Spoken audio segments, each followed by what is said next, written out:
born of a virgin, Isis, only begotten son of the god Osiris.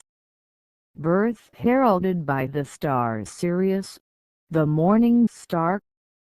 Ancient Egyptians paraded the manger and child representing Horus through the streets at the time of the winter solstice about December 21st. In reality, he had no birth date. He was not the human death threat during infancy. Herod tried to have Horus murdered. Handling the threat, the god that tells Horus' mother, "Come, thou goddess Isis, hide thyself with thy child." An angel tells Jesus' father to arise and take the young child and his mother and flee into Egypt. Break in life history. No data between ages of 12 and 30. Age at baptism, 30. Subsequent fate of the baptizer: beheaded, walked on water, cast out demons, healed the sick, restored sight to the blind, was crucified, descended into hell, resurrected after 3 days. Attis was born on December 25 of the Virgin Nana. He was considered the Savior who was slain for the salvation of mankind. His body as bread was eaten by his worshippers. He was both the Divine Son and the Father. On Black Friday, he was crucified on a tree, from which his holy blood ran down to redeem the earth. He descended into the underworld. After 3 days, Attis was resurrected. Zoroaster was born of a virgin and immaculate conception by a rite of divine reason. He was baptized in a river. In his youth he astounded wise men with his wisdom. He was tempted in the wilderness by the devil. He began his ministry at age 30. Zoroaster baptized with water, fire and holy wine. He cast out demons and restored the sight to a blind man. He taught about heaven and hell, and revealed mysteries, including resurrection, judgment, salvation and the apocalypse. He had a sacred cup or grail. He was slain. His religion had a Eucharist. He was the Word made flesh. Zoroaster's followers expected a second coming in the virgin-born Salvation or Savior, who is to come in 2341 AD and begin his ministry at age 30, ushering in a golden age. In the middle of the 100s AD, out along the south coast of the Black Sea, Glycon was the son of the god Apollo, who came to earth through a miraculous birth, was the earthly manifestation of divinity, came to earth in fulfillment of divine prophecy, gave his chief believer the power of prophecy, gave believers the power to speak in tongues, performed miracles, healed the sick, and raised the dead. Heracles is the son of a god Zeus. It is recorded that Zeus is both the father and great-great-great-grandfather of Heracles, just as Jesus is essentially his own grandpa, being both the root and offspring of David. Revelation 22:16, as he is part of the triune God, which is the father of Adam and eventually of Jesus. Both are doubly related to the supreme God. Dionysus was born of a virgin on December 25 and, as the holy child, was placed in a manger. He was a traveling teacher who performed miracles. He rode in a triumphal procession on an ass. He was a sacred king killed and eaten in an Eucharistic ritual for fecundity and purification. Dionysus rose from the dead on March 25. He was the god of the vine, and turned water into wine. He was called King of Kings and God of Gods. He was considered the only begotten Son, Savior, Redeemer, sin-bearer, Anointed One, and the Alpha and Omega.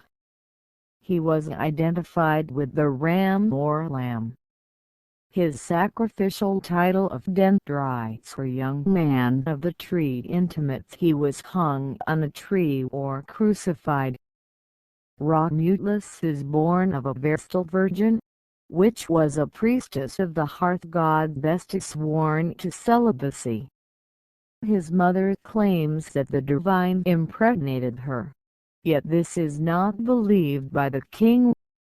Romulus and his twin brother, Remus, are tossed in the river and left for dead.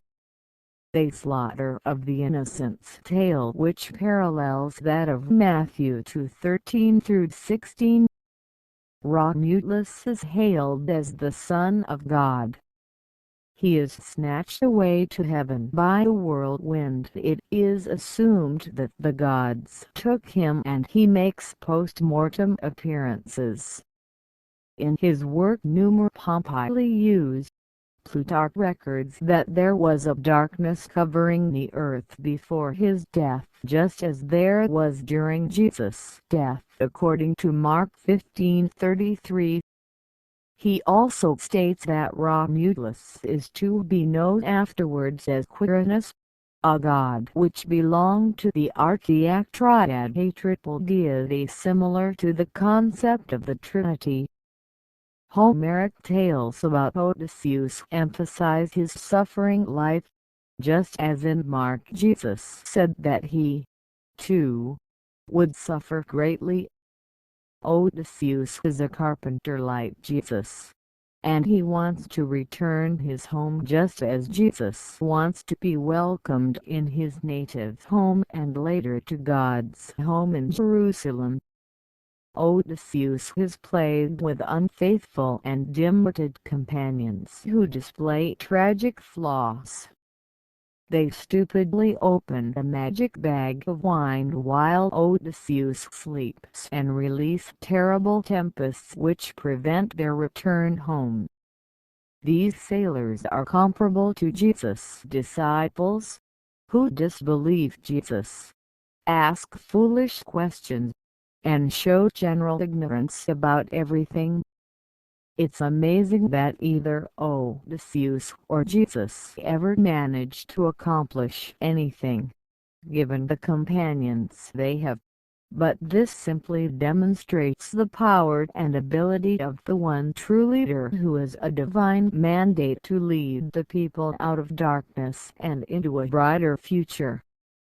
According to Bhagavad Purana, some believe that Krishna was born without a sexual union, by mental transmission from the mind of Vasudha into the womb of Devaki, his mother. Christ and Krishna were called both God and the Son of God. Both were sent from heaven to earth in the form of a man. Both were called Savior, and the second person of the Trinity. Krishna's adoptive human father was also a carpenter. The spirit or ghost was their actual father. Krishna and Jesus were of royal descent. Both were visited at birth by wise men and shepherds, guided by the stars. Angels in both cases issued a warning that the local dictator planned to kill the baby and had issued a decree for his assassination. The parents fled. Mary and Joseph stayed in Mucharia. Krishna's parents stayed in Mathura. Both Christ and Krishna withdrew to the wilderness as adults. and fasted. Both were identified as the seed of the woman bruising the serpent's head. Jesus was called the Lion of the tribe of Judah. Krishna was called the Lion of the tribe of Salki. Both claimed, "I am the resurrection." Both were without sin. Both were God-men, being considered both human and divine.